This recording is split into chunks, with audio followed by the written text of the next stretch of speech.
डुमरी प्रखंड में बतौर पंचायत सेवक अपनी सेवा दे रहे सुखलाल महतो की निधन की खबर सुनकर पूरे झारखंड में रोष व्याप्त है। भ्रष्टाचार के खिलाफ एक व्यक्ति ने अपनी जान दी है। आपको बता दें कि डुमरी प्रखंड के कुलगो निवासी सुखलाल महतो, जो कि डुमरी प्रखंड में पंचायत सेवक के रूप में सेवा दे रहे थे, उन्होंने ये आरोप वहां के प्रखंड विकास पदाधिकारी अन्वेषा अन्ना पर लगाया है कि उनके द्वारा उनको मानसिक रूप से प्रताड़ित किया जा रहा था। साथ में उन्होंने और 4 लोगों का नाम दिया है। उसके बाद क्या हुआ, उन्होंने एक पत्र लिखा, पंचायत सेवक ने जिनकी मौत हुई सुखलाल महतो, उन्होंने एक पत्र लिखा, सुसाइड नोट, जिस पर उन्होंने बाकायदा जयराम महतो को टैग करके अपनी व्यथा को सुनाया और उन्होंने जहर पी लिया और उसके बाद रविवार को उनकी मृत्यु हो जाती है। उसके बाद क्या होना था, पूरा झारखंड इस घटना के बाद आक्रोशित हो गया। लोग वहां पर जुटने लगे, लोगों का महाजुटान वहां पर देखने को मिला। डुमरी के प्रखंड कार्यालय में जो 3 से 4 लोग जो नामजद थे उन पर एफआईआर किया गया। एफआईआर होने के बाद जो उस विभाग के मंत्री थे उनसे जयराम महतो की बात हुई। जयराम महतो बाकायदा वहाँ पर पहुँचते हैं और अपनी बातों को रखते हैं। उसके बाद एफआईआर होने के बाद अब तक क्या कुछ उस मामले में किया गया है वो हम सुनाते हैं आपको, जयराम महतो की जुबानी, और साथ ही पदाधिकारियों ने क्या कहा। रांची से ही प्रशासन ने परिजन को बरगलाने का काम किया था। वो नामजद एफआईआर नहीं, फर्द बयान में नामजद नहीं कर रहे थे, वो केवल फर्द बयान ले रहे थे कि पॉइजन मतलब दवा लिया उसके कारण तबीयत बिगड़ी और रांची पहुंचे। रांची में उनका देहांत हो गया। तो फिर हम लोगों ने वहाँ भी प्रेशर बनाया, आंदोलन का चेतावनी दिया। तो फिर वहाँ फर्द बयान में उनका नामजद किया गया और फिर अभी डुमरी थाना में भी उनको नामजद एफआईआर किया गया है। जो हमारी पहली मांग थी कि जो लोग दोषी उन पर नामजद एफआईआर हो, तो पहले नामजद एफआईआर हो चुका है। उसके बाद अनुकंपा के आधार पर आश्रित में किसी एक को नियोजन, वो भी 15 दिन के पहले लिखित वार्ता हो चुकी है। उपायुक्त से बात हुई है, विभागीय मंत्री से बात हुई है और बाकायदा 2 अनुमंडल के अनुमंडल पदाधिकारी तथा अन्य सरकारी पदाधिकारियों की उपस्थिति में ये बात हुई कि 15 दिन के भीतर नियोजन दिया जाएगा। उसके बाद बाकी जो नामजद हैं उनको यहाँ से तुरंत तबादला किया गया है। बाकी उन पर विभागीय जांच होगी, उसके बाद उन पर कार्रवाई होगी और उसके बाद इनका जो भी ग्रेजुटी जो भी मतलब सर्विस के दायरे में आता है वो सारे राशि को भुगतान किया जाएगा।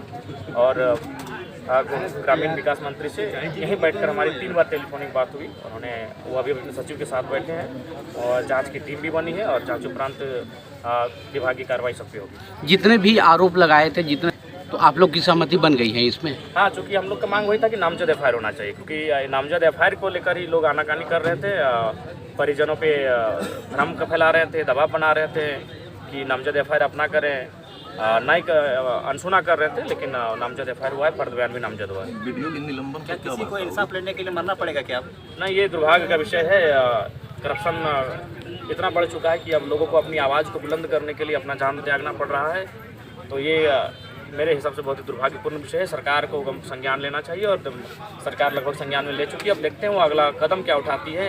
थाना, अंचल और ब्लॉक में करप्शन को मुक्त करने के लिए वो क्या प्रयास करती है। मुआवजा को लेकर आपकी मंत्री जी से भी बात हो रही थी, क्या बात? उन्होंने कहा कि इस प्रकार कोई इतिहास नहीं है, लेकिन हम अपने विवेक से जरूर परिवार को सहयोग करेंगे। अपना जो कोष होता है मंत्री का, लेकिन उसको हम घोषणा नहीं कर सकते क्योंकि इससे पहले कभी ऐसा हुआ नहीं है। तो हमने भी उस पर कोई उनको प्रेशर नहीं बनाया कि क्योंकि उसके लिए बोला उन्होंने कैबिनेट करना होगा और उसके लिए फिर अभी समय लगेगा। जन अपने कुछ जायज़ मांगों को लेकर के कल रात से ही प्रखंड मुख्यालय के गेट के सामने धरना दे रहे थे। उनकी जो जायज़ मांगे थी, जिसमें कि उनके परिजनों को के आश्रितों को नियमानुसार लाभ दिया जाना, उन सभी चीज़ों को प्रशासन ने अपने स्तर से स्वीकार कर लिया है। और जो भी इस मामले में जो मामला दर्ज करने की बात है या अनुसंधान का बात है, उस सभी बात पर हम लोग की सहमति बनी और उस सहमति से उस पक्ष को जो है अगर न्याय मिल सके तो हम लोगों ने इसी का प्रयास किया है। और उस प्रयास का परिणाम है कि अब कुछ देर में वो दाह संस्कार के लिए दिवंगत पंचायत सचिव की बॉडी को लेकर चले। तो जैसा कि सुखलाल महतो ने अपने सुसाइड नोट में जयराम महतो को लिखा कि किस प्रकार से उनके साथ अभद्र व्यवहार किया गया और उसको वो सह नहीं पाए और उन्होंने आत्मघाती कदम को उठाया, पॉइजन पिया, बाकायदा उनकी मृत्यु हो गई। बहुत ही दुखद घटना है, पूरे झारखंड में इसका रोष व्याप्त है। लेकिन फिलहाल मामले का अपडेट्स यह है कि उनके शव को परिजनों ने अपने घर ले जाकर के और अंतिम संस्कार भी किया और उसके बाद फिलहाल वहाँ की स्थिति नॉर्मल है। लेकिन जो अब तक की घटना का जो अपडेट आपने सुना कि वीडियो के ऊपर जो है एफआईआर हो चुका है, साथ में जो और भी कर्मचारी थे उनका तबादला हो गया है। इसके अलावा जो उनके आश्रित थे, उनके परिवार के जो आश्रित थे, उनको बाकायदा नौकरी 15 दिन के अंदर देने की बात की गई है विभाग के द्वारा।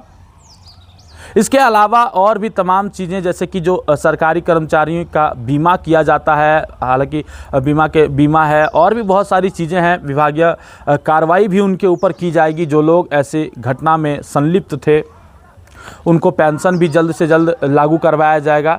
तमाम चीज़ें जयराम महतो ने आपके सामने जनता से रूबरू होकर उनको बताया, जो हमने आपको सुनाया।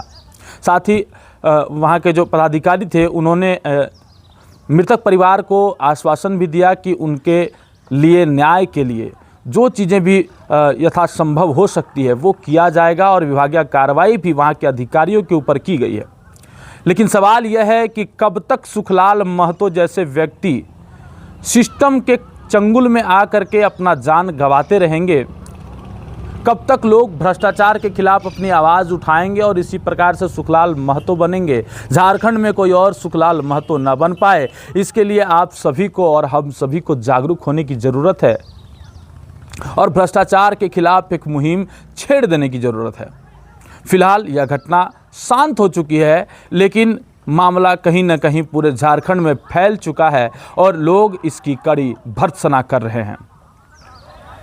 इसके अलावा अन्य किसी अपडेट्स के लिए 11 स्कॉप्स को अब भी सब्सक्राइब कर लें और जुड़े रहे हमारे साथ।